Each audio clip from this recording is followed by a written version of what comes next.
Welcome back to the Crochet Creatives with my friends at yarnspirations.com. I'm your host Mikey. Today is the Elizabeth stitch, a nice dense stitch. It is actually a combination of a simpler version of the bean stitch, and it is a double-sided pattern as you see, and we're going to get started right away. The multiples to do this are multiples of 2 plus 4 to keep the balance. Let's begin that next. Okay, let's begin, and we are going to chain in multiples of 2. So 1 and 2, 1 and 2, 1 and 2, 1 and 2, 1 and 2, 1 and 2. Measure it with something that you want to match the size to, or you can just take a measuring tape and actually determine how big you want that. And then when you're happy with it, just add 4 more. So 1, 2, 3, and 4, and this allows you to keep the balance. Let's begin row number 1. To do row number 1, you're going to go second chain from the hook. So 1 and 2, and just single crochet yourself all the way across, and you'll have a more stable base to do this kind of stitch work with. So single crochet all the way across your chain and put me on pause, and I'll be at the end of the chain in a moment. No matter how big your chain is, you're going to eventually hit the end, and that's it. So let's turn our work and begin row number 2, which is the start of the Elizabeth stitch next. So let's begin. How you start a row is always going to be the same, and you are going to chain up 3. So 1, 2, and 3. It's going to feel wrong, but it will look right. In the same one that you're coming out of, right here, you are going to then apply the Elizabeth stitch. How you do that is that you're just going to stick your hook right into the stitch work, pull through, and then you're going to yarn over, and going into the same stitch work, yarn over and pull through. You should see 4 loops on your hook. Yarn over, pull through all 4. And because of the way that we wrapped it, it should be pretty easy. It's a lot easier than the puff stitch. Chain 1 to lock it. You were going to skip 1 stitch and go to the next one and start the Elizabeth stitch.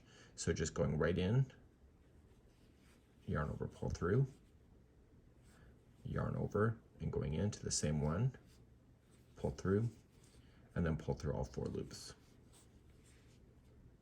Chain 1 to lock.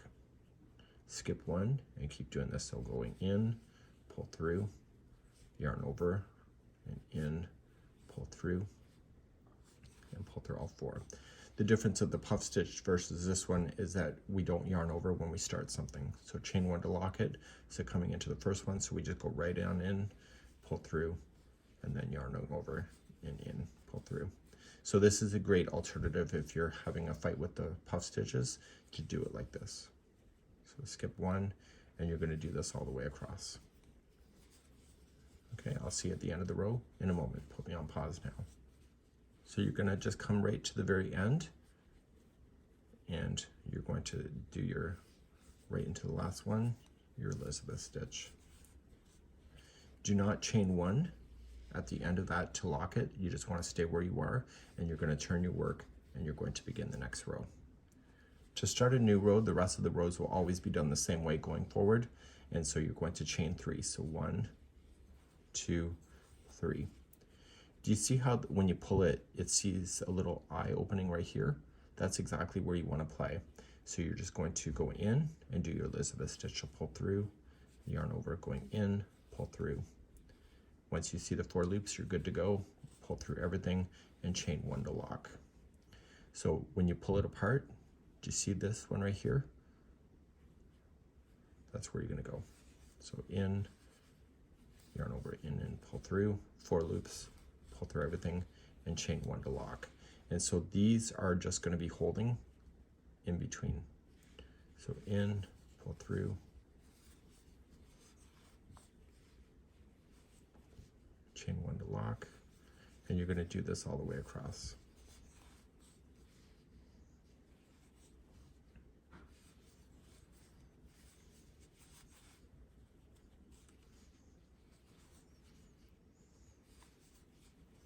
So you can see the stitches are easy to determine where they're going to go.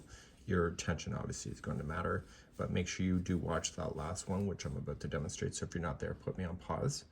And if you're ready, just chain 1 before you do the last one. So in the same positioning, see right there, that you're going to start your Elizabeth in, And at the end of this one here, when you pull through all 4, do not chain 1 to lock, just turn your work, and you're going to begin the next row, which I'll demonstrate in a moment.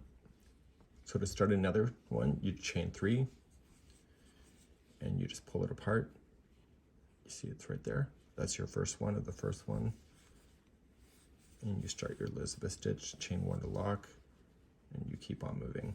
So these are like the bean stitch, just kind of sitting between each other. If you look at it, it's going up, over, up, like a zigzag, and it's a really nice idea. Lots of great texture can be achieved for something like this. And you're going to move all the way across.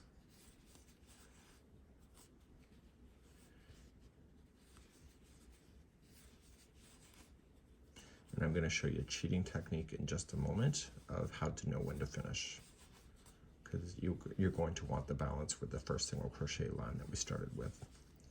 So when you get all the way to the end, don't forget you are going to come right into the same one, the same space.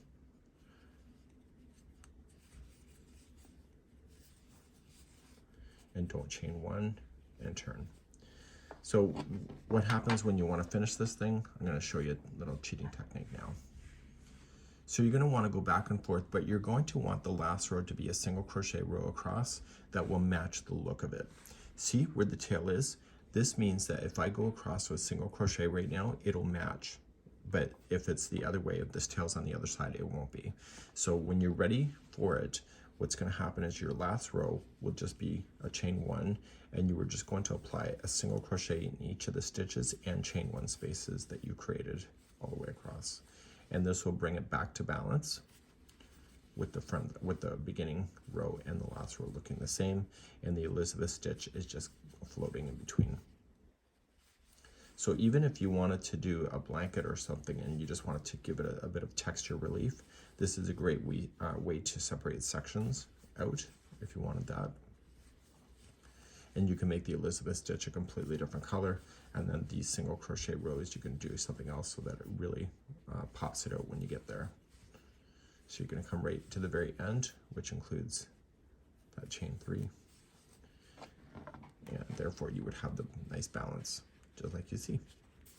And this would be the Elizabeth stitch, and we hope you've enjoyed this today.